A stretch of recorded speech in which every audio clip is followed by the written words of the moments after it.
Hello, welcome back. In this lecture, we are going to be talking about the Command Manager tabs, which is this right here. So this is your Command Manager tab.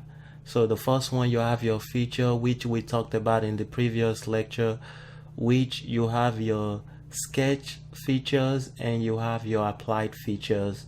And these are your applied feature and these are your sketch features. And it's the same option, so there are several ways to get there. You can also click on insert and you have your extrude over here. So this has different tabs. So you have your feature tab, you have your sketch tab, which gives you the different sketch tools. You also have your surface tab and you have your evaluate tab. So to start, the tabs we are going to be working with the most is your feature tab, your sketch tab, and when we get into assembly we might do the evaluate.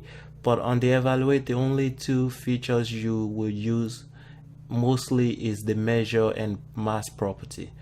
So this is your command manager tabs. And you can also, let's say for example, there are some tabs you want down here. You can right click on it and you have all these options you can check.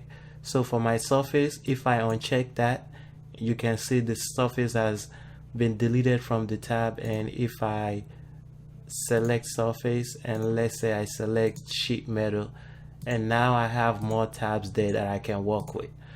So it's pretty much based on what you're going to be working with, and you can add or remove the tabs as you want. So that is your command manager tabs. Thank you, and I will see you in the next lecture. Bye.